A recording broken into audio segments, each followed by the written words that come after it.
warahmatullahi wabarakatuh. Selamat pagi dan salam sejahtera untuk kita semua. Yang saya hormati Bapak-Bapak Perpustakaan Nasional, yang saya hormati di bidang pengembangan bahan pustaka dan jasa informasi, Bu Sofiana, yang saya hormati Ibu di bidang pengembangan sumber daya perpustakaan, Pak Hendy Kurniadi, dan yang saya hormati juga Bapak Direktur Agama Pendidikan Kebudayaan, Bapak Amin Al-Humawi PhD, dan yang saya hormati Kepala Pusat Penerangan Kemendagri yang dalam hal ini diwakili oleh Bapak Ilham Hamudi, Bapak Ilham Hamudi. Yang saya hormati dan saya cintai teman-teman dari media massa. Bapak Kepala, kami undang sekitar 30 perwakilan dari teman-teman media massa. Jadi masih ada 3 atau 4 dalam OTW kemarin, Bapak. Puji syukur kita panjatkan kehadirat Allah Subhanahu wa Ta'ala atas rahmat dan hidayahnya pada pagi hari ini. Dengan teman-teman kita dapat berkumpul di sini dalam acara preskon untuk rapat koordinasi nasional bidang perpustakaan tahun 2021 yang akan diselenggarakan tanggal 22 dan 23 Maret yang akan datang dengan tema integrasi penguatan sisi hulu dan hilir budaya literasi dalam pemulihan ekonomi dan reformasi struktural.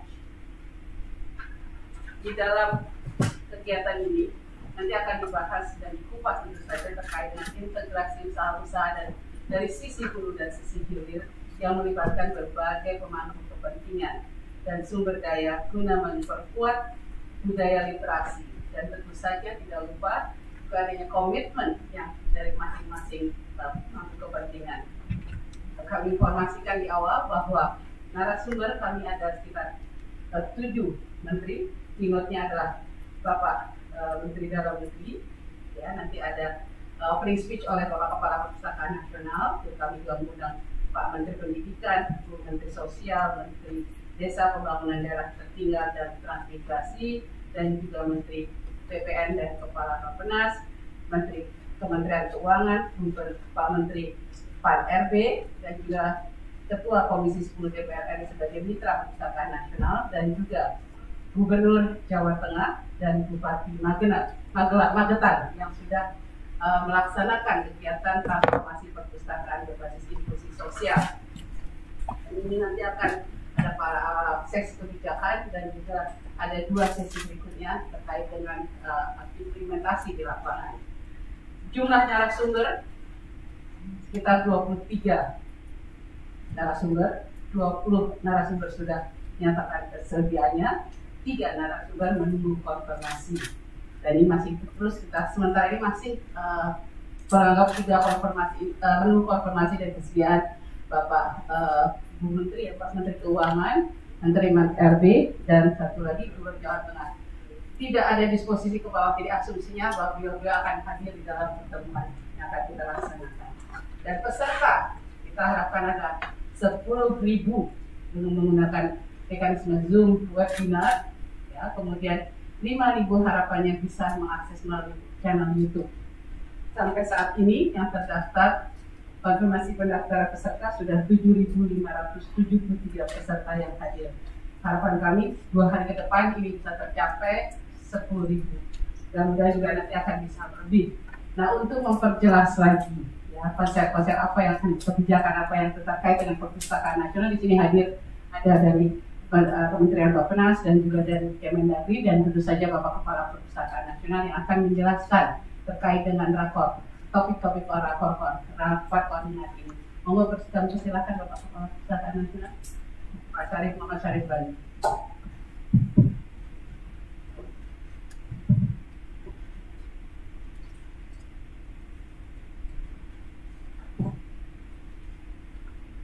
Bismillahirrahmanirrahim. Assalamualaikum warahmatullahi wabarakatuh. Selamat pagi, salam sejahtera untuk kita semua. Salam, Om Swastiastu, Namo Buddhaya,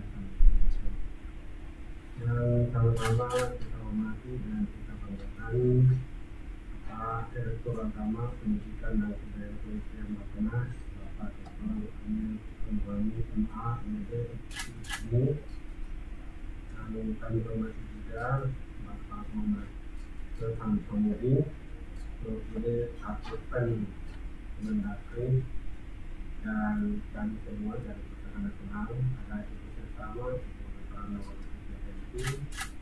MA, Ibu Sosial Umum, Bapak Edi Penyajian dan SMD serta terima kasih menghargai yang setinggi-tingginya kepada seluruh rekan-rekan wartawan dari berbagai media yang telah diikut oleh Impres. Untuk hari ini sama-sama kita berada di lantai 24 Gedung Pusaka Nasional Jakarta melakukan siaran pers untuk menginformasikan kepada seluruh masyarakat Indonesia bahwa insya Allah pada hari Senin tanggal 22 dan 23 Maret akan diadakan rapat koordinasi pengembangan perpustakaan di Indonesia untuk memenuhi tugas pokok dan fungsi Perpustakaan Nasional sebagai lembaga pemerintahan otonomi yang bertanggung jawab untuk menyelenggarakan pembinaan teknis penyelenggaraan perpustakaan di Indonesia, baik perpustakaan perguruan tinggi, perpustakaan sekolah, perpustakaan khusus maupun perpustakaan umum. Seperti kita ketahui bahwa hasil sensus perpustakaan yang akan dilakukan pada tahun 2019 kita mendapatkan angka 164.000 unit perpustakaan yang terdata. Ini memang masih kurang karena kalau satu institusi satu perpustakaan di Indonesia mestinya ada kurang lebih 500 sampai 600.000 perpustakaan jika digabung sekolah di Kementerian Agama dan Kementerian Pendidikan, nah, terutama kurang lebih 85.000 desa yang kemudian lembaga-lembaga pemerintah baik negeri maupun swasta. Namun bukan itu persoalan kita hari ini. Kita lebih fokus kepada bagaimana bicara tentang peningkatan kegemaran membaca, bagaimana upaya peningkatan indeks literasi sebagai penjabaran daripada program Bapak Presiden Joko Widodo Maruf Amin, program 2020-2024 tentang peningkatan kualitas sumber daya manusia. Bapak dan Ibu yang kami hormati, kalau kita bicara tentang SDM yang unggul, sebenarnya bisa kita definisikan sebagai terciptanya manusia yang bisa memberikan jawaban dan penyelesaian yang tepat atas semua tantangan yang terbentang berhadapannya. Terciptanya manusia unggul yang bisa menciptakan lapangan kerja di satu sisi dan mengurangi pengangguran di sisi lain serta meningkatkan income per kapita negara. Itu sebenarnya sudah selesai kalau bicara tentang definisi sumber daya manusia yang unggul. Yang kita akan bicarakan adalah bagaimana prosesnya. Ketika kita bicara tentang literasi di era Bung Karno, di mana fokus beliau adalah pemberontakan buta aksara, maka saya ingin menyampaikan dalam konsep perpustakaan nasional bahwa literasi yang kita bahas di era Bung Karno ketika programnya adalah pemberantasan buta aksara, karena pada saat beliau mendeklarasikan kemerdekaan 17 Agustus 45 hanya ada 2% penduduk Indonesia yang bisa baca, 98% tidak bisa baca. Maka konsep literasi pada saat itu adalah titik beratnya bagaimana mengenal huruf, bagaimana mengenal kata, bagaimana mengenal kalimat, bagaimana mengenal hubungan sebab akibat, dan bagaimana menyatakan pendapat. Titik sampai di situ. Kenapa?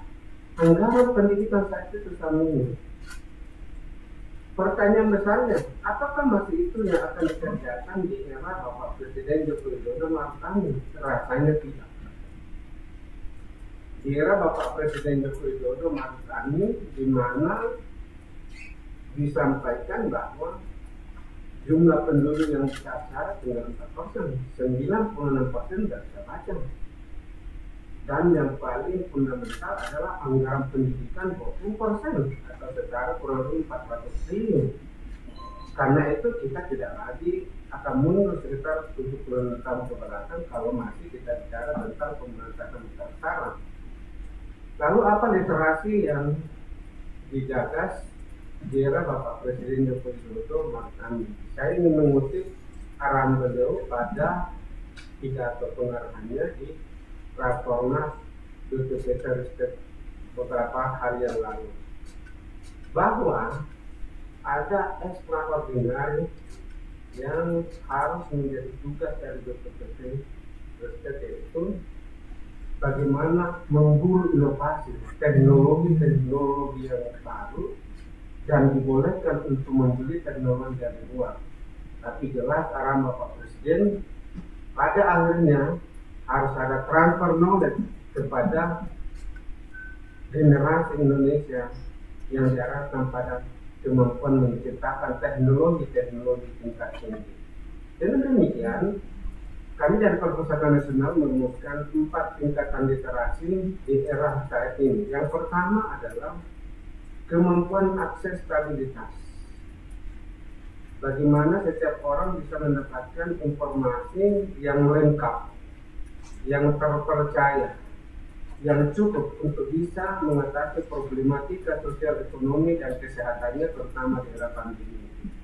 Karena itu, literasi tingkatan pertama kami adalah bagaimana perpustakaan ini memiliki jangkauan kepada seluruh masyarakat Indonesia dengan segala perkembangan teknologi yang semakin canggih, dan bagaimana elektronik book, bagaimana buku digital, dan bagaimana aplikasi dibangun agar akses stabilitas ini kita bisa aplikasikan dan memudahkan bagi seluruh masyarakat Indonesia. Mudah-mudahan dengan pertemuan ini dapat diketahui bahwa melalui Perpustakaan Nasional, siapa saja yang menjadi anggota Perpustakaan Nasional itu akan mendapatkan kartu anggota yang difasilitasi dengan barcode untuk membuka resource yang terkoneksi dengan minimal 10 mesin pencari ilmu pengetahuan terbaik dunia. Itu sebabnya selama 3 tahun berturut-turut ini Perpustakaan Nasional masih memimpin sebagai perpustakaan terbaik dunia dalam penyediaan jurnal ilmiah atau top open access jurnal ilmiah. Teman-teman wartawan yang kami hormati, yang kedua, literasi adalah kemampuan memahami apa yang tersirat dan yang tersurat.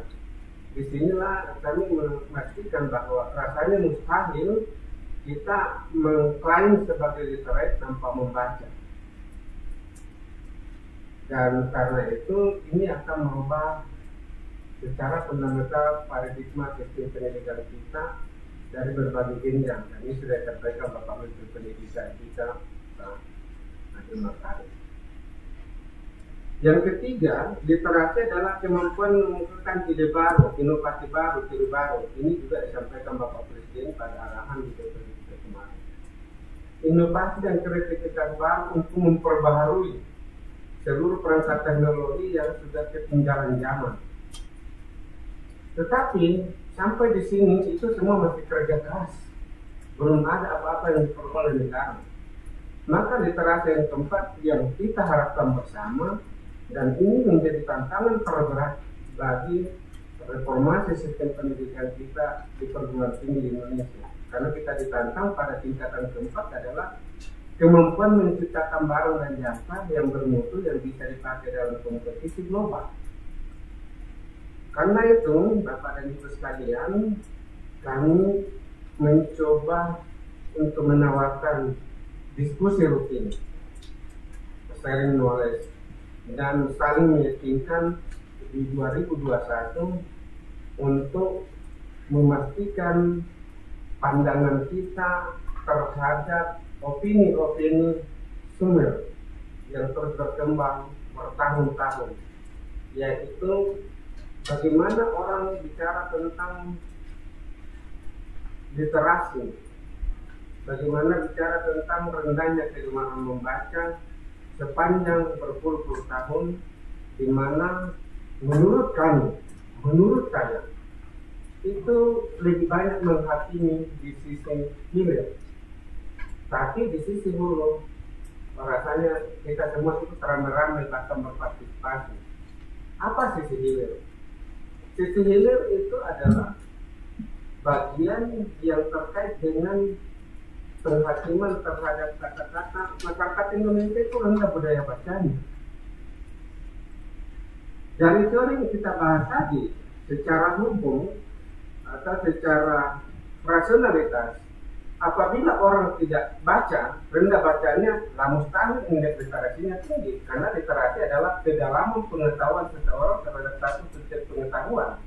Jadi tingkat pengetahuan seorang pilot terhadap penerbangan beda tingkat pengetahuan seseorang sebagai berprofesi sebagai penyelam dan seterusnya dan seterusnya. Kalau literasi adalah kedalaman pengetahuan seseorang terhadap satu subjek pengetahuan yang tingkatan parameternya adalah kemampuan mengimplementasikan dalam menghasilkan barang dan jasa yang itu yang bisa dipakai dalam kompetisi global, maka di sejumlah seminar-seminar internasional nasional yang selama ini menggaung, orang memaparkan tentang fakta-fakta yang saya selalu katakan fakta itu, Indonesia itu daya saing globalnya rendah, berada pada urutan sekian. Indonesia itu income per kapitanya rendah, berada misalnya sekitar 4.500 US dollar, padahal Singapura katanya sudah 82.000 US dollar. Kemudian daya inovasi dalam Indonesia itu katanya rendah. Kemudian rasio Gini Indonesia itu rendah. Kemudian indeks kebahagiaan Indonesia itu rendah. Kalau menurut saya itu fakta-fakta. Itu semua adalah realita yang terjadi di masyarakat yang kami berikan definisi sebagai sisi hilir. Pertanyaan besarnya, siapa yang akan menyelesaikan semua penghakiman dan hasil-hasil riset tersebut? Negara. Siapa negara? Eksekutif, legislatif, yudikatif, TNI, Polri. Para sivitas akademi perguruan tinggi. Siapa yang akan menghadirkan buku yang sesuai dengan kebutuhan masyarakat? Siapa yang akan membuat regulasi agar buku yang banyak di Jakarta, Bandung, Yogyakarta, Semarang, Surabaya bisa sampai ke NTT, Papua, perbatasan-perbatasan sana? Sebab kalau hari ini kita menunggu kesadaran masyarakat untuk membeli buku, rasanya di era pandemi susah. Siapa yang akan memastikan bahwa rasio buku dan jumlah penduduk sebagaimana ditetapkan UNESCO minimal 3 buku setiap orang setiap tahun itu bisa dicapai? Hasil kalkulasi kami terhadap sebaran buku perpustakaan umum di Indonesia per pulau, kami menemukan bahwa di Jawa ini ada 22 juta buku di semua perpustakaan umum. Masalahnya terdapat kurang lebih 154 juta penduduk, sehingga kalau 22 juta dibagi 154 jatuhnya sekitar 0,59. Nah kalau misalnya satu buku ditunggu 59 orang baru bisa baca, dari mana rumusnya mengklaim bahwa mereka adalah budaya bacanya? Di Kalimantan itu misalnya buku kurang lebih sekitar 11 juta, penduduk 26 juta. Itu juga rasanya tidak cukup. Intinya dari pemetaan buku yang dilakukan di bidang pengembangan sumber daya perpustakaan, tidak ada satupun wilayah di Republik ini yang rasio bukunya 1:1. Selalu satu buku ditunggu minimal 30 orang, 40 orang, 50 orang. Nah bagaimana caranya satu tahun seperti itu?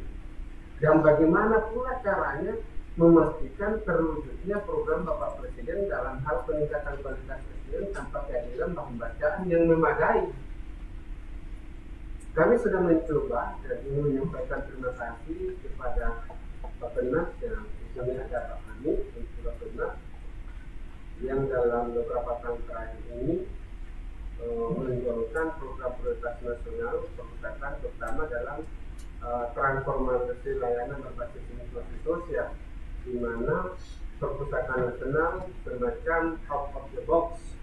Kami keluar dari kota untuk mengatakan perpustakaan tidak lagi terkait dengan bagaimana memburu koleksi, bagaimana menjelaskan jerat buku, dan bagaimana menghitung-hitung jumlah buku dan pengunjung. Tidak lagi. Itu bukan lagi zamannya. Tapi bagaimana transfer knowledge, sehingga kami datang ketemu tukang parkir, kami datang ketemu mantan narapidana, kami ketemu manusia teletabis, kami ketemu dengan manusia ondel-ondel, kami ketemu dengan Ogah. Lalu kemudian kita tutorial kurang lebih 1 tahun untuk memandu pada pilihan ekonomi mikro yang dia pilih, semacam hobi industri. Lalu kita siapkan buku-buku terapan, kita edukasi, dan insya Allah saya akan bagikan buku-buku kepada teman-teman wartawan yang telah kita tulis sebagai testimoni daripada penerima manfaat layanan transformasi berbasis inklusi sosial. Karena itulah di dalam rakor nanti kita ingin memiliki kesepakaman, kesepakatan dan komitmen bersama dengan pemerintah daerah, baik provinsi maupun kabupaten kota, agar paradigma perpustakaan dirubah dari sebuah institusi penyimpan benda-benda lama yang namanya buku-buku kuno menjadi sebuah institusi peradaban yang terus bergerak untuk memberikan pembelajaran kepada masyarakat dengan seluruh kekayaan koleksi-koleksi yang dimilikinya harus sampai kepada masyarakat. Karena itu, terakhir ini kepada teman-teman wartawan, kami di Perpustakaan Nasional saat ini sedang membangun portal pada semua subjek pengetahuan. Kami kemarin sudah ketemu dengan Dirjen Pendidikan Islam Kementerian Agama untuk membangun portal pendidikan agama di Indonesia. Sebagaimana kita tahu ada 6 agama yang sah, portal pendidikan agama Islam, pendidikan Kristen, Protestan, Katolik, Hindu, Buddha, dan Konghucu. Kami juga sedang membangun portal Kongres Wanita Indonesia, menjelaskan tentang sejarah panjang perjuangan wanita Indonesia. Kita juga sedang membangun portal untuk mengakomodir tentang pembangunan desa yang menarik, untuk memastikan nanti ada akselerasi dari satu desa ke desa untuk bagaimana melihat desa-desa yang lain lagi. Saya juga sedang membangun portal tentang pertanian, perkebunan, perikanan, dan seterusnya, serta portal MOU dengan semua kementerian lembaga dan perguruan tinggi untuk memastikan perpustakaan ini berubah sebagai institut peradaban, sebagai jembatan pengetahuan masalah COVID yang akan datang, dan sesuai dengan zamannya ketika kita berada di era pandemi COVID-19 dan semua orang dibatasi bepergian, stay home, study from home, maka perpustakaan kami jemakan menjadi Universitas Zoom Indonesia dengan rata-rata pertemuan sekali pertemuan 5.000 orang. Siapa yang bicara? Ada saatnya menteri, ada saatnya rektor, ada saatnya para pakar, sehingga kita mengulurkan tangan, berjabat tangan dari Sabang sampai Merauke untuk menghadirkan siapa saja. Kalau pemerintah daerah yang bicara, kami fasilitasi gubernur, bupati, wali kota di tempatnya masing-masing, dan semua disiapkan dari sini sehingga kita bisa membaca Indonesia dari Sabang sampai Merauke. Itu dari kami, dan kami mohon perkenan Bapak Dr. Andi Al-Humani dan juga nanti Pak Ilham Hamudi untuk mewakili Bappenas dan Kementerian Dalam Negeri menyampaikan pesan kritisnya. Mudah-mudahan acara rakor yang akan kita laksanakan itu bisa dihadiri oleh seluruh penggiat pengelola perpustakaan, kemudian bisa mendapat konklusi dari pandangan kebijakan baik di eksekutif maupun legislatif. Tapi yang paling penting adalah peran serta masyarakat kita bangun bersama. Terima kasih. Mohon maaf jika ada hal yang kurang berkenaan. Kami kembalikan kepada Ibu bersama. Assalamualaikum warahmatullahi wabarakatuh. Terima kasih kepada persilakan kepada Pak. Ini monggo silakan Pak. Bukunya Pak. Teman-teman mohon izin untuk membagi buku testimoni.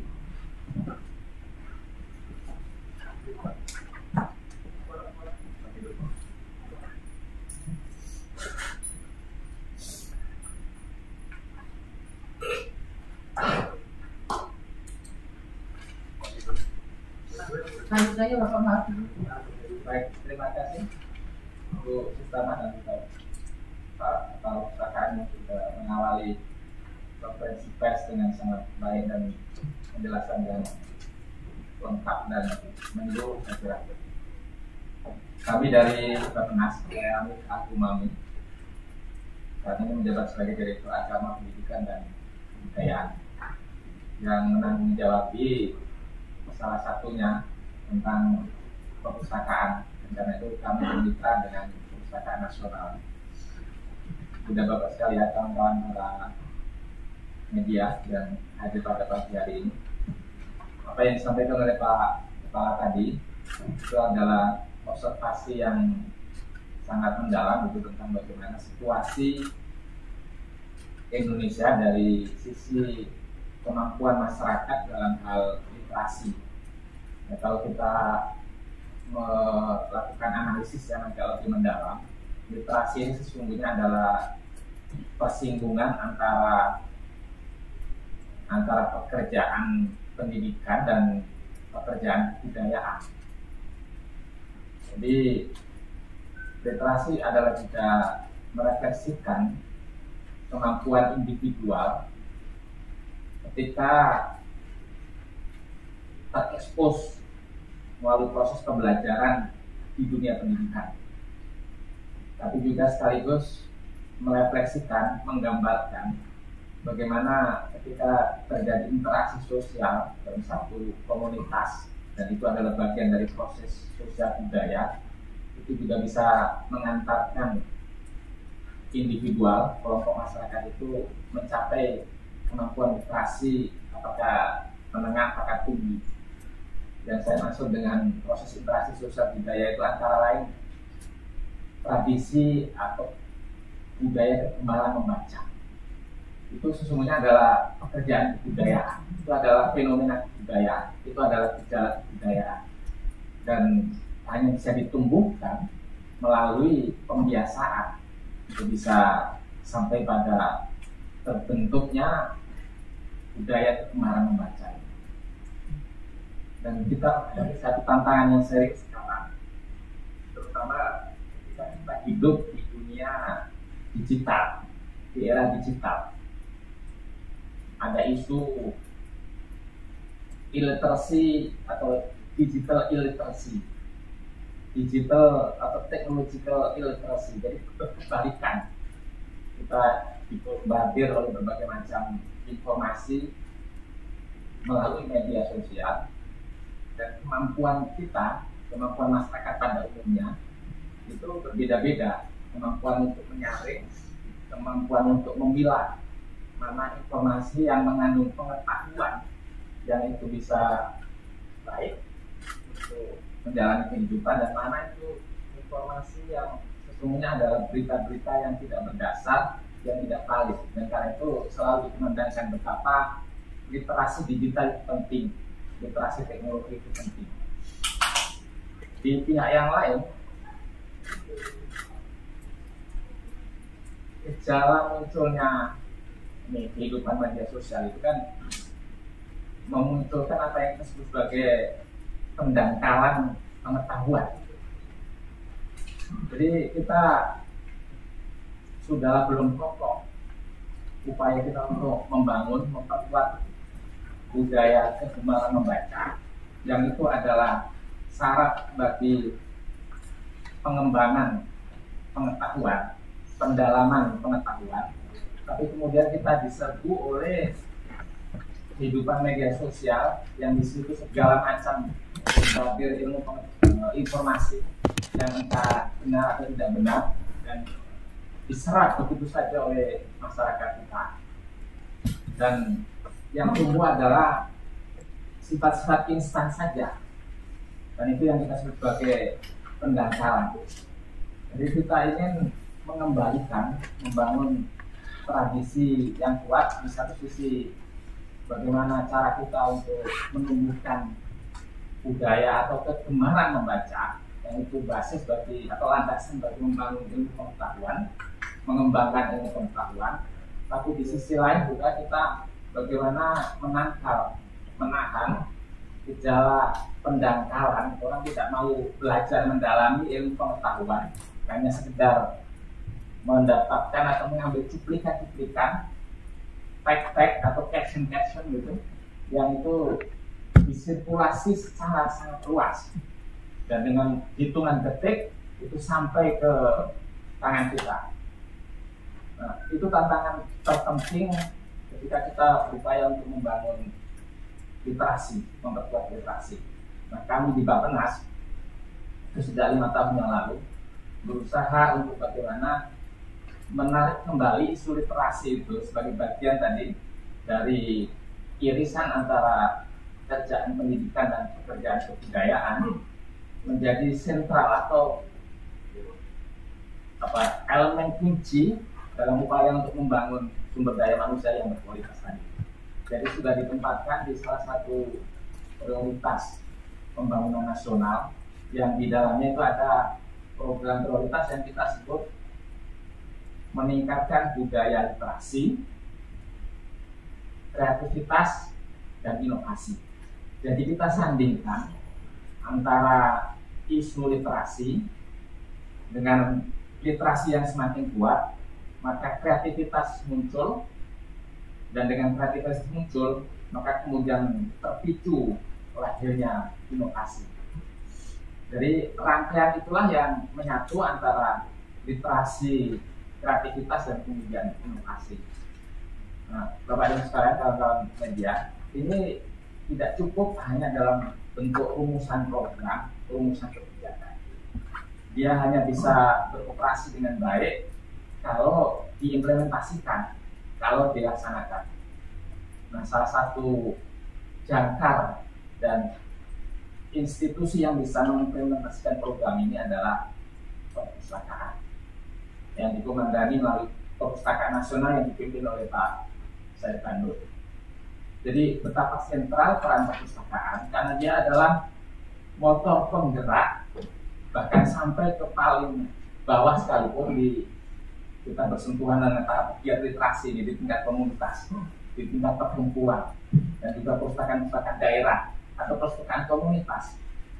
Bapak dan saudara, kalau kita mengamati sekarang ini, literasi sudah tampil di realitas percakapan publik karena ada kesadaran bersama tadi betapa penting kita memperkuat masyarakat atau membangun masyarakat berpengetahuan, istilahnya knowledge society. Dan knowledge society itu hanya bisa diciptakan, dibangun, terwujud jika di antara pilar-pilar penopangnya itu tegak berdiri.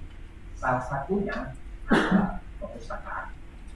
Kita berharap bahwa melalui Perpustakaan Nasional yang nanti akan bekerja secara sinergis dengan perpustakaan daerah atau perpustakaan sekolah atau perpustakaan komunitas, dan di antara mereka itu banyak para pegiat literasi, itu kemudian secara perlahan-lahan semakin kokoh ini tradisi literasi yang tadi bisa menumbuhkan kreativitas dan kemudian inovasi.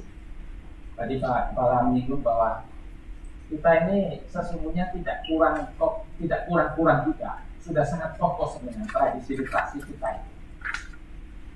Banyak karya-karya kebudayaan unggul. Orang Bugis Makassar punya pride yang sangat luar biasa ketika muncul karya besar seperti Lagaliku, Wato. Orang Jawa ada juga macam-macam negara beragama, dan orang Aceh nggak kalah juga, banyak karya-karya besar, Bustanus Salatin dan seterusnya. Jadi betapa bahwa karya-karya pencapaian puncak dari literasi para pendahulu negeri ini, orang-orang besar yang pernah dilahirkan, itu sesungguhnya adalah mencerminkan betapa kuat itu tradisi literasi pada masa-masa lampau itu. Nah, kita ingin mengembalikan sesungguhnya di era modern itu tentu dalam konteks modern juga di era sekarang. Nah, karena itu Bappenas kami mengambil inisiatif bahwa pekerjaan untuk memperkuat literasi itu bukan semata-mata soal bagaimana menumbuhkan budaya baca saja. Itu satu hal yang sangat penting dan sangat diperlukan, pokok. Tapi literasi itu harus melampaui pemahamannya, bukan sekedar mengerti abjad, bukan hanya sekedar memahami angka, mengenal angka, bisa berhitung atau bisa membaca. tapi harus ditransformasikan dari sekedar itu, melampaui abjad, melampaui angka, apa? Jadi bisa mencerna dan memahami ilmu pengetahuan, bisa menggunakan instrumen-instrumen teknologi untuk kepentingan-kepentingan praktikal dalam kehidupan sehari-hari. Karena itulah yang kita sebut dalam konsep perumusan di rencana RPJMN kami itu membangun literasi atau memperkuat literasi berbasis inklusi sosial.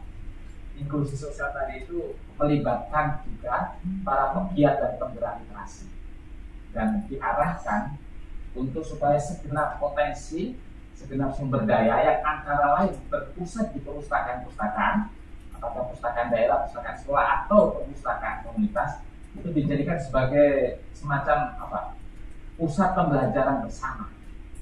Karena di situ orang bisa datang bukan saja berkunjung untuk mengakses buku atau bacaan-bacaan yang lain, tapi menggunakan sumber-sumber bacaan itu, buku, majalah, atau laporan-laporan yang lain sebagai sumber informasi untuk kemudian dijadikan sebagai dasar bagi masing-masing komunitas itu, kelompok orang menciptakan kreativitas apa saja dan diarahkan untuk kegiatan-kegiatan yang produktif.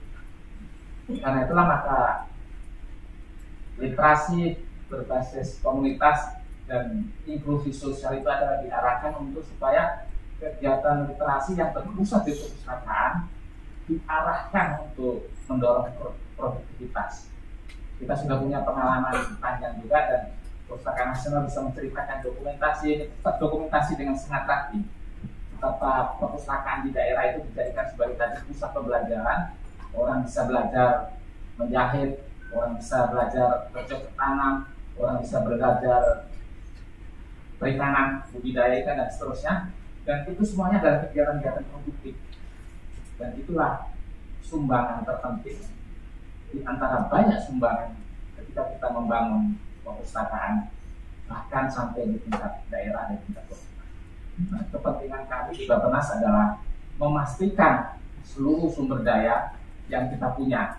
Jadi antara lain dukungan pendanaan melalui PAK, dana alokasi khusus, itu sudah disediakan dan sudah sejak 3 tahun yang lalu, Pak ya. Jumlahnya relatif besar juga, dan karena sasaran kita ingin membangun perpustakaan daerah yang sebarannya sangat luas, itu juga kita lakukan secara dengan dukungan dana di luar dana belanja pusat dan KL, kita bertemu pada PHK dalam rangka tadi memperkuat perpustakaan sebagai pusat pembelajaran bersama, mendukung program literasi berbasis inklusi sosial. Saya kira itu Pak Kepala yang kita sampaikan. Terima kasih. Selamat siang. Assalamualaikum. Terima kasih Pak. Kami diserahkan Bapak Ilham Kemendan.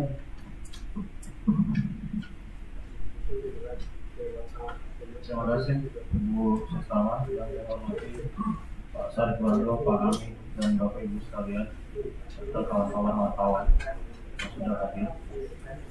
Saya tidak akan mengulangi apa yang sudah disampaikan oleh Pak Sarif Bando dan Pak Amin yang sudah sangat komprehensif membicarakan literasi dan perpustakaan di Indonesia ini. Kami dari Kementerian Dalam Negeri hanya ingin menekankan bahwa indeks literasi ataupun indeks kegemaran membaca yang tadi sudah disampaikan oleh Pak Sarif dan Pak Amin itu sudah kita dukung dengan regulasi yang menjadi acuan bagi pemerintah di daerah, itu dalam Permendagri nomor 18 tahun 2020 tentang peraturan pelaksanaan PP nomor 13 tahun 2019 tentang laporan dan evaluasi penyelenggaraan pemerintah daerah pembangunan literasi yang diukur oleh 2 indikator, yaitu indeks pembangunan literasi masyarakat dan indeks tingkat gemar membaca masyarakat. Nah, indeks ini tentu membutuhkan biaya yang tidak sedikit. Saya tadi Pak Sarif sempat menyampaikan bahwa ada sekitar 124.000 perpustakaan di Republik ini, 164 ya. Itu nomor 2 kalau tidak salah dari India ya, cukup besar. Apalagi negara kepulauan yang jaraknya satu sama lain juga berjauhan, itu membutuhkan daya usaha, tidak seperti India yang satu daratan, jadi mungkin relatif lebih sulit di Indonesia ini. Nah, untuk membiayai indeks literasi atau indeks kegemaran membaca tadi, itu Kemendagri memfasilitasi pemerintah daerah dengan menerbitkan Kemendagri nomor 50 3708 tahun 2020 tentang hasil verifikasi dan validasi pemutahiran klasifikasi, kodifikasi, nomenklatur, perencanaan pembangunan dan keuangan daerah. Nah, regulasi itu merupakan pedoman pemerintah daerah dalam menyusun APBD terkait perpustakaan dan literasi. Dalam regulasi tersebut ada dua urusan bidang perpustakaan, yaitu program pembinaan perpustakaan, program pelestarian koleksi nasional dan naskah kuno. Pedoman ini bisa menjadi acuan pemerintah daerah dalam menyusun RAPBD. Jadi dalam Kemendagri itu ada beberapa menu yang bisa dipilih oleh pemerintah daerah. Tetapi perlu diingat oleh kawan-kawan semua, kapasitas fiskal daerah itu tidak selalunya baik. Ada yang kaya, ada yang miskin. Jadi tidak semua menu itu bisa diambil, Pak. Tidak bisa dibiayai. Dari menu-menu yang banyak itu hanya sebagian menu yang bisa dibiayai oleh pemerintah daerah. Nah, kalau kita buka data dari Ditjen Bina Pembangunan Keuangan Daerah tahun 2021, ini kami perhatikan kemarin itu tren penurunan pembiayaan oleh pemerintah daerah itu dalam 3 tahun terakhir mengalami penurunan. Kalau kita tengok di 2018 ya, urusan perpustakaan provinsi itu ada sekitar 932,71 miliar atau sekira 0,27% dari rasio urusan perpustakaan terhadap total belanja. Jadi hanya 0,sekian persen dari total belanja yang dialokasikan untuk perpustakaan. Kemudian pada 2019 itu mengalami penurunan kembali menjadi 856,06 miliar dengan rasio urusan 0,22% terhadap total belanja. Jadi lumayan signifikan, agak turun ya 0,05% dari tahun 2019. Kemudian pada tahun 2020 kemarin urusan perpustakaan provinsi cenderung sama, sekitar di angka 800 miliar dengan rasio 0,22% terhadap total belanja. Nah, ini kondisi 3 tahun terakhir yang ada di pemerintah daerah yang kecenderungan pembiayaannya itu menurun. Kemudian kalau kita tengok alokasi anggaran per provinsi 2 tahun terakhir itu menunjukkan perbedaan yang signifikan.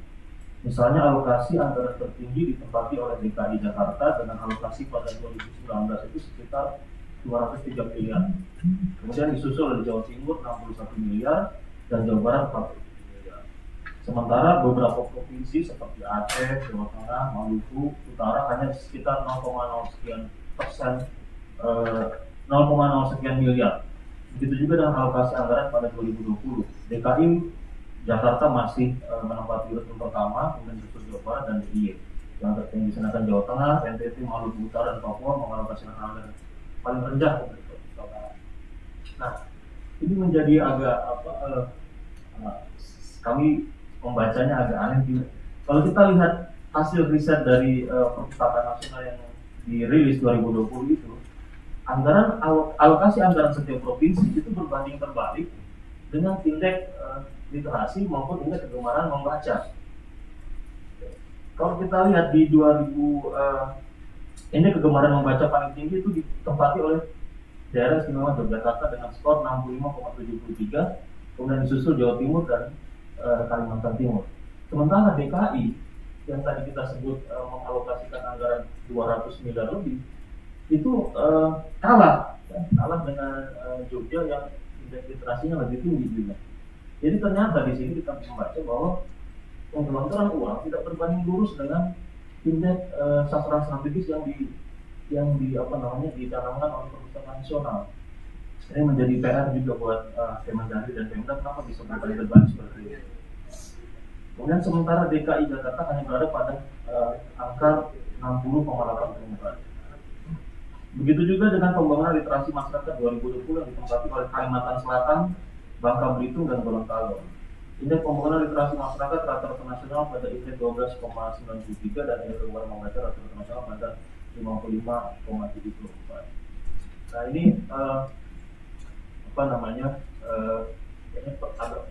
perlu pendalaman riset yang lebih serius lagi supaya alokasi anggaran yang dialokasikan oleh pemerintah daerah yang difasilitasi oleh Kemendagri maupun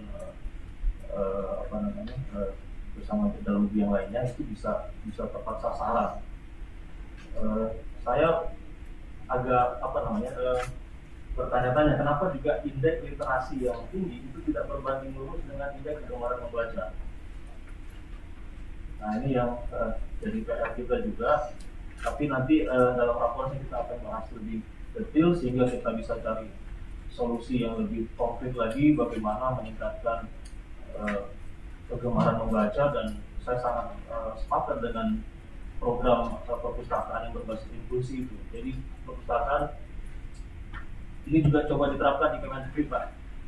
Di beberapa direktorat jenderal dan komponen lainnya kita juga punya perpustakaan yang kami coba berusaha bahwa perpustakaan tidak hanya sekedar meminjamkan buku kepada para pemustakaan, tapi juga bisa hadir lebih konkret lagi untuk membantu meningkatkan literasi dan kesejahteraan masyarakat.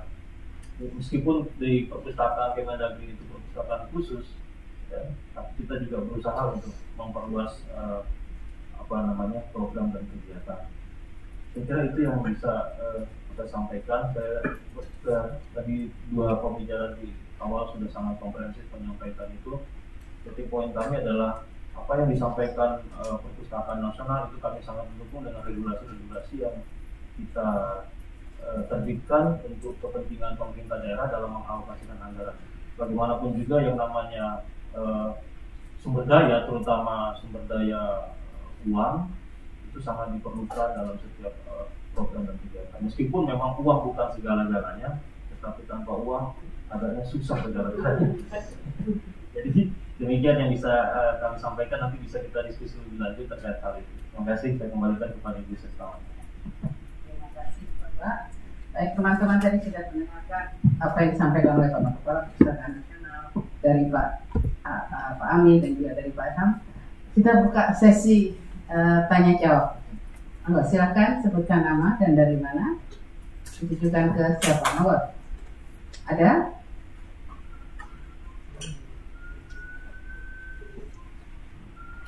Silakan Mas. Ini bisa ke sini apa yang lebih?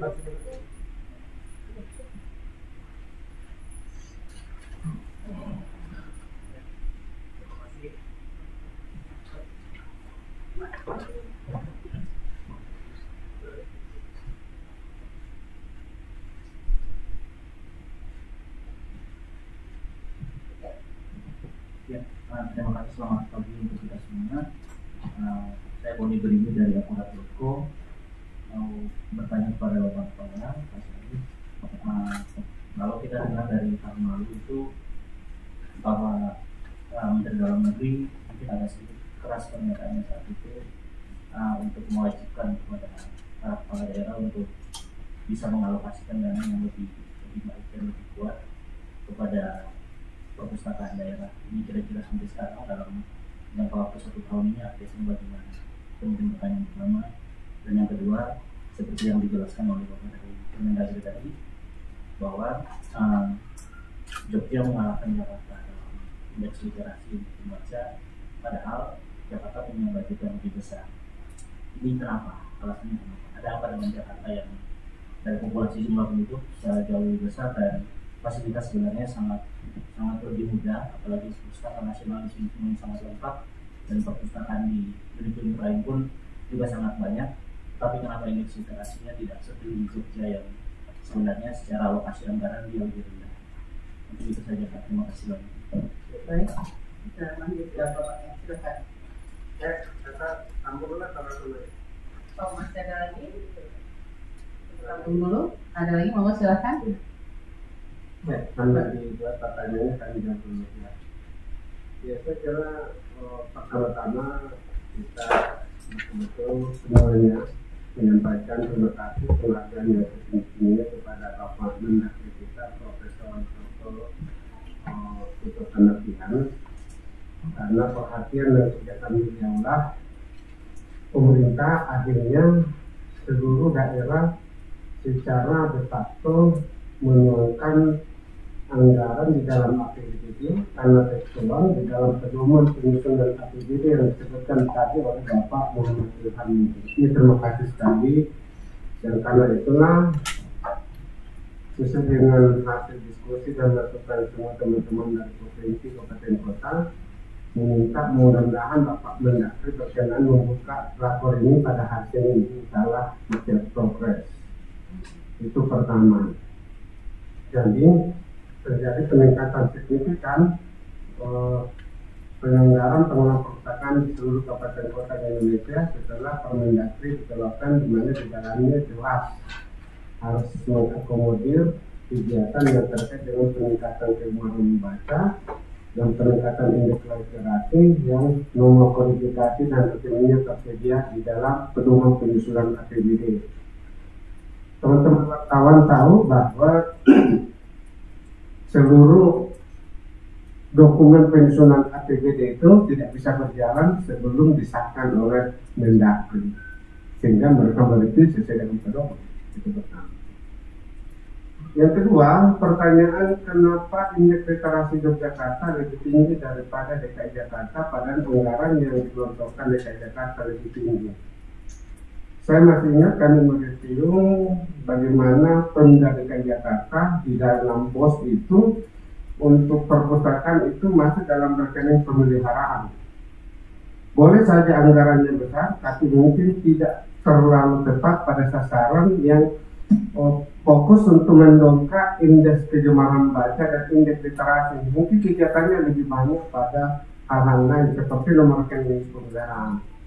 Mudah-mudahan saat ini sudah dibuka rekening perpustakaan di dalam BOS itu, sebab kita bisa meningkat indeks kegemaran membaca dan indeks literasinya kalau kegiatannya yang terkait dengan itu, bagaimana memperbanyak bahan bacaan, bagaimana mengantarkan masyarakat untuk bisa membaca, memahami dan mengimplementasikannya, tidak kegiatan-kegiatan yang lain. Tetapi ini bukan dalam klausul perbandingan, itu adalah asumsi kami. Jadi mohon maaf, kami tidak dalam keadaan untuk mengatakan karena begini, karena ini kan harus diadakan penelitian lebih dalam. Yang kami tahu adalah seperti itu. Nah, teman-teman sekalian yang kami hormati, bahwa peningkatan indeks literasi dan kegemaran membaca ini adalah sesuatu kegiatan yang memang harus betul-betul difokuskan. Itulah sebabnya kami menyampaikan terima kasih kepada Pak Anies Wakil Bappenas bahwa ketika program inklusi ini diluncurkan sebagai program prioritas nasional, maka kita akhirnya memiliki kesadaran bahwa ternyata membangun kecerdasan masyarakat itu adalah sesuatu yang tidak mudah, tetapi perlu kerja keras. Saya kasih contoh. Ini di dalam buku ini Impact Story. Ada pengangguran yang bertahun-tahun menganggur. Ketika kami ketemu, dia pilih akhirnya menjadi tukang cukur. Pertanyaannya, apakah tukang cukur itu pekerjaan baru, teman baru perpustakaan? Itu adalah pekerjaan lama yang sudah bertahun-tahun ada di masyarakat. Tapi bagaimana keberanian seorang pengangguran untuk memasuk kepada usaha ini ternyata perlu dipandu, perlu diarahkan. Makanya mohon izin, teman-teman saya bilang kepada semua teman-teman masyarakat Indonesia yang Muhammad dalam tanda kutip kena dampak daripada pandemi COVID-19, kemudian di PHK dan sekarang tidak punya lapangan kerja, mohon datanglah ke perpustakaan, datanglah ke kami. Kami tidak punya uang, tapi insyaallah kami punya pemikiran untuk bersama-sama dengan pihak yang kena PHK, pilihan ekonomi apa sih yang mau geluting. Nanti tugas kami hanya mengkoneksikan dengan buku-buku nomor terapan, buku-buku skill, dan belajar di internet. Saya mencerita satu anak muda di dalam buku ini juga tamat SMA mau kuliah karena keterbatasan tidak bisa lagi.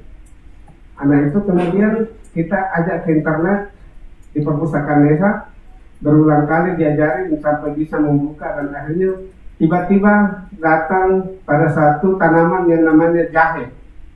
Anak dari Sragen ini kemudian, Pak, bisa nggak saya diajarin bertanam jahe? Lalu orang di sekitar memang ada kebunnya? Nggak ada. Terus gimana caranya? Ya perpustakaan datang. Ya udah, kita yang penting ilmunya dulu. Bagaimana cara menanam jahe? Kemudian akhirnya punya uang 250 tambah 150, 400.000 sumbangan dari kakak dan ibu untuk ulang tahun. 400.000 inilah diberikan pot untuk kemudian mulai menanam jahe.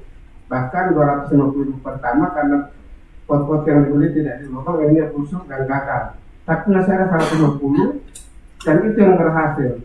Bapak dan Ibu tahu, dia dalam mengupload di internet untuk menjual biji jahe 2 jam dari upload itu pembeli datang.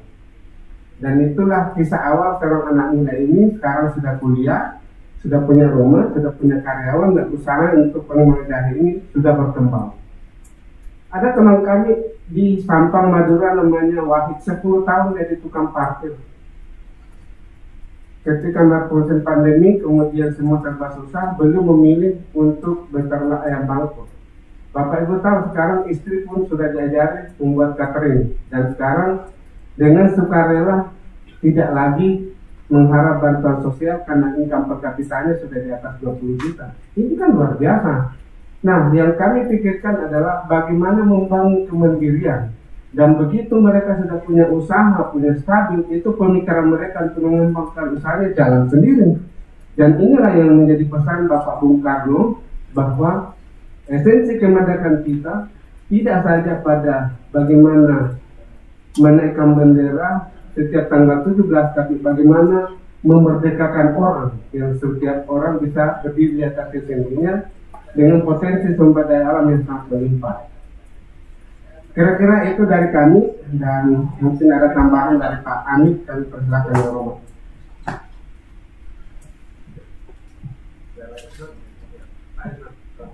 Ya, menyambung pertanyaan Bang Abang tadi itu. Jadi sebenarnya alokasi Pak Mendagri memang apa ya, agak keras waktu itu untuk menyampaikan, tolonglah Pemda agak tegas menyampaikan kepada Pemda agar mengalokasikan anggaran untuk perpustakaan. Tapi perlu juga dipahami oleh kawan-kawan semua bahwa tadi saya singgung bahwa kapasitas fiskal kawan-kawan daerah itu sangat terbatas.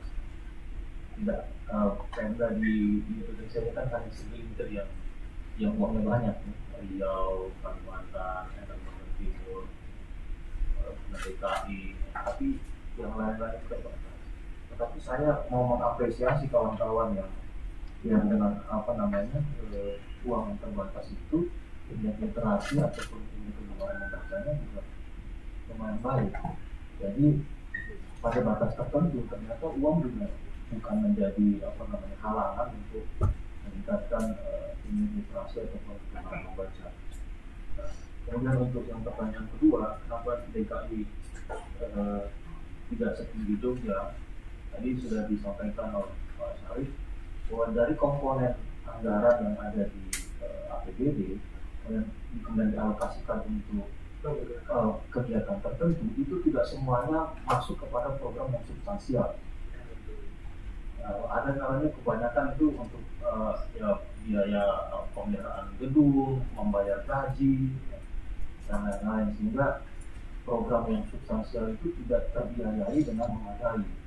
Nah, ini alokasi anggaran yang tepat ini yang perlu dikedepankan. Makanya di dalam Kemendagri nomor 050/3708 tahun 2020 yang dikeluarkan oleh Menteri Dalam Negeri, yang di Kemendagri itu ada di Ditjen Bina Keuangan Daerah, itu kami dengan teliti menyisir bahwa program-program yang dibiayai itu harus tepat sasaran. Makanya kalau dia tidak tepat sasaran pasti akan dicoret. Nah, dalam Kemendagri itu untuk alokasi anggaran di perpustakaan sudah sangat detail, sudah sangat detail. Ada menu-menu yang mesti bisa dipilih oleh teman-teman di daerah. Kalau di dalam peraturan tersebut kita bisa lihat di halaman 126 untuk provinsi, kemudian di halaman 93 kalau tidak salah itu rincian menu yang bisa dipilih oleh teman-teman Pemda dalam mengalokasikan anggaran. Jadi sekali lagi keterbatasan fiskal daerah itu yang menjadi kendala, kemudian pengalokasian anggaran yang tidak tepat itu juga menjadi problem sama yang mesti dibicarakan secara komprehensif oleh teman-teman di daerah maupun di pusat. Jadi arahan dari dalam diri saya pikir sudah cukup pas. Tinggal bagaimana teman-teman daerah itu bisa lebih kreatif lagi mengalokasikan anggaran yang lebih tepat sasaran. Baik, ada lagi? Yang program yang disampaikan oleh Pak Kepala tadi adalah perpustakaan.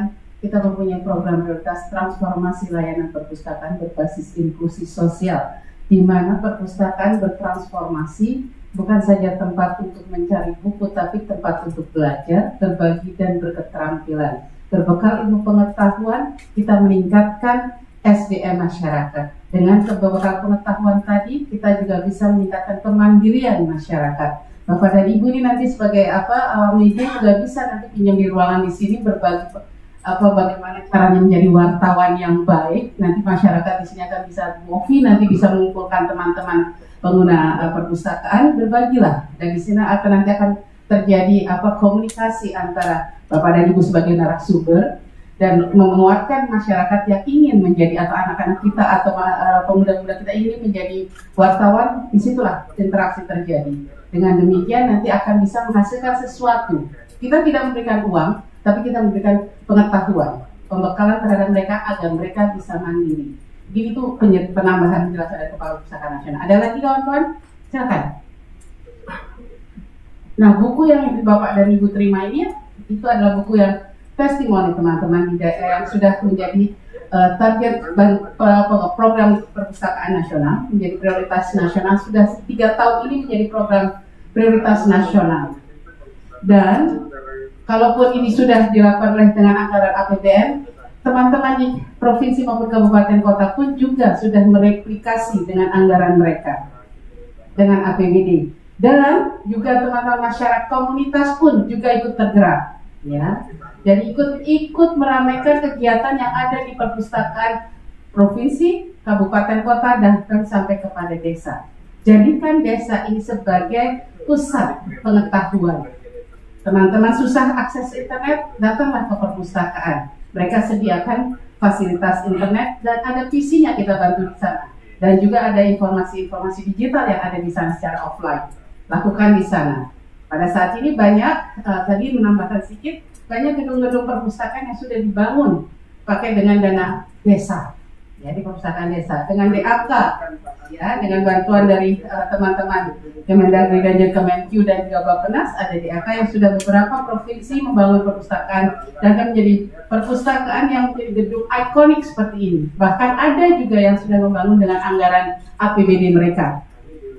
Kenapa mereka melihat bahwa ini sesuatu yang seksi sekarang, ya, bisa menarik masyarakat untuk datang pada kondisi pandemi yang sampaikan Pak Kepala tadi. Pada masa pandemi ini mau kemana lagi, mau apa kita? Kreativitas, inovasi didapat dari mana kalau kita tidak membaca? Didapat dari mana kalau kita tidak menelusur informasi di internet? Itu mungkin tambahan. Ada lagi mau silakan. Mumpung ada Pak Kepala Perpustakaan Nasional, mau silakan.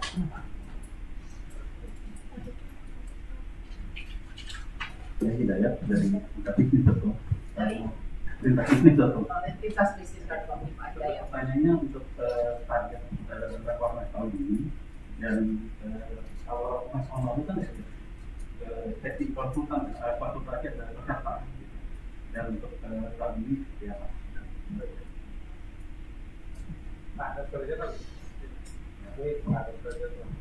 yang punya kerja. Baik, terima kasih. Jadi budget tahun ini karena tidak dilaksanakan secara langsung seperti tahun lalu. Tahun lalu kita laksanakan di 3 tahap. Kira-kira kita bisa kumpulkan 3.000 orang. Nah, sekarang kita lakukan daring. Nah, budget kami 10.000. Tadi bisa saya menyampaikan sudah konfirmasi 7.757, jadi sudah 8.000-an. Jadi ya 7.573 sampai terkonfirmasi.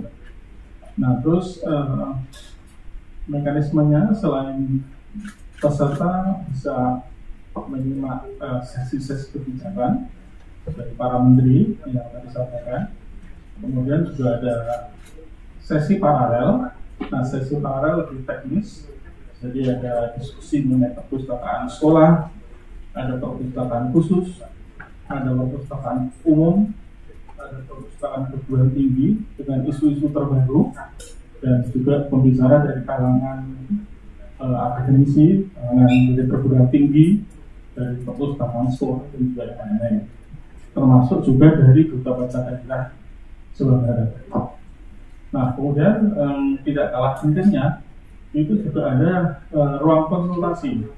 Jadi tetap ada konsultasi dengan teman-teman wisatawan, masyarakat, para pegiat literasi bisa konsultasi terkait dengan preservasi, konsultasi terkait dengan masalah diklat, konsultasi terkait dengan masalah jabatan fungsional pustakawan, sertifikasi profesi, termasuk juga standarisasi dan akreditasi perpustakaan. Nah, selain itu juga bisa konsultasi terkait dengan penguatan regulasi dalam bidang perpustakaan dan juga formulasi strategi dalam menyusun rencana program dan juga penguatan kualitas lainnya. Itu di ruang-ruang konsultasi. Saya kira demikian. Terima kasih. Ya, masih ada lagi? Ya, silakan Mbak. Pak, saya dari Radio Sonora. Di tengah perubahan zaman dan juga digitalisasi ini tentunya juga ada perubahan perilaku masyarakat dalam membaca dari buku secara fisik menuju ke digital. Tentu juga perpustakaan nasional juga telah memiliki buku-buku digital. Dan bagaimana akhirnya apakah terdapat peningkatan buku dalam masyarakat mengakses buku-buku digital di perpustakaan nasional. Kemudian yang kedua juga rasio dari buku yang sesuai dari UNESCO 3:berapa gitu. Ya, dan sementara di seluruh provinsi di Indonesia belum mencapai itu. Dan bagaimana dari perpustakaan nasional sendiri untuk dapat mencapai rasio yang sesuai standar UNESCO tersebut, kemudian juga memastikan bagaimana buku-buku itu juga tersebar di seluruh daerah di Indonesia, khususnya daerah-daerah yang belum memiliki akses terhadap internet. Ya, terima kasih Mbak. Monggo silakan. Terima kasih Mbak ya. Yang pertama adalah di perpustakaan sesuai dengan undang-undangnya itu tugasnya adalah menyiapkan buku cetak, menyiapkan buku digital, menyiapkan e-book, dan menyiapkan buku elektronik.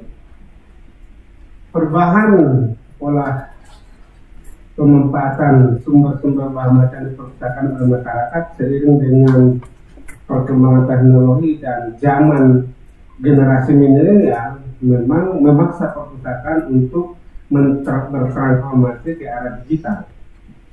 Karena itu, seperti saya sampaikan tadi, yang pertama perpustakaan ini terkoneksi dengan kurang lebih 2.000 perpustakaan terdigital di Indonesia dan menempatkan sebagai perpustakaan nasional terdunia dalam open access jurnal dunia selama 3 tahun. Yang kedua, satu-satunya perpustakaan nasional di seluruh dunia yang sudah punya aplikasi digital rights management yang memungkinkan semua orang bisa membaca buku full text melalui mobile phone yang Bapak Ibu pegang, itu Indonesia.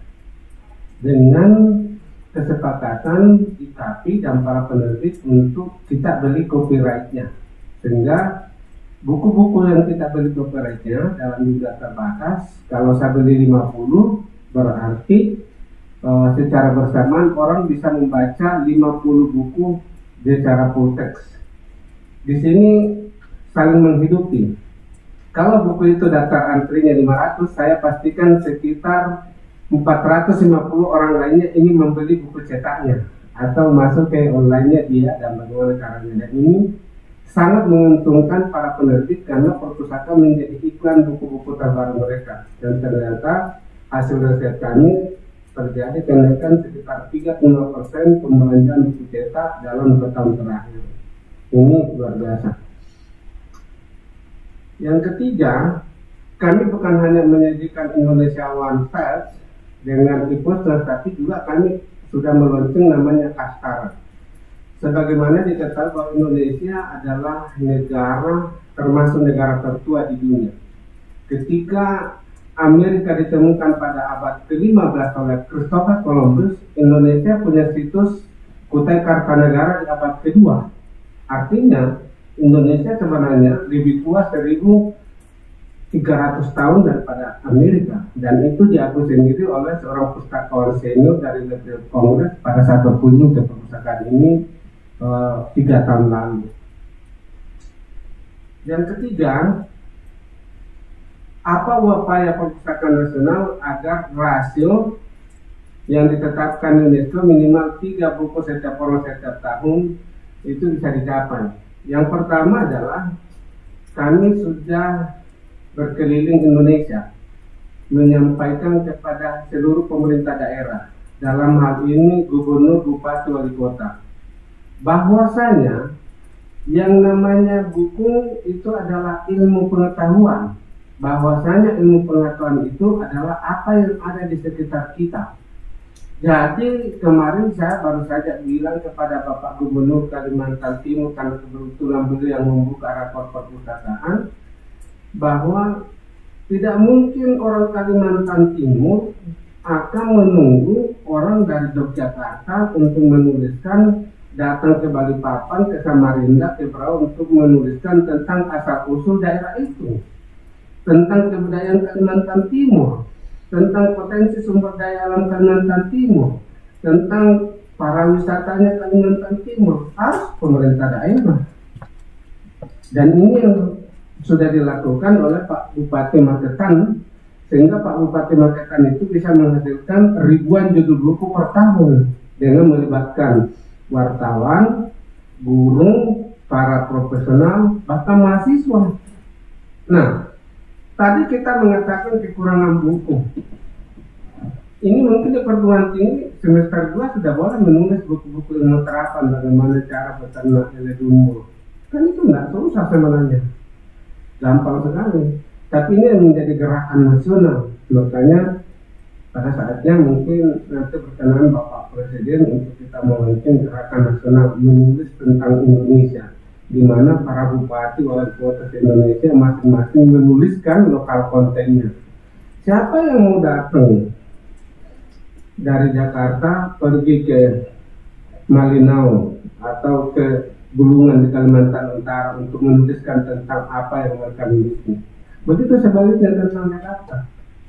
Karena itu teman-teman wartawan, kalau saya ditanya apa perbedaan pendidikan dan perpustakaan, saya akan jawab bahwa perpustakaan jantungnya pendidikan. Tetapi kalau bicara tentang perpustakaan umum, ada 2 hal yang perlu kita garis bawahi. Yang pertama, Manifesto IPLA UNESCO itu memandatori bahwa setiap orang yang putus dari pendidikan formal itu kampusnya adalah perpustakaan umum.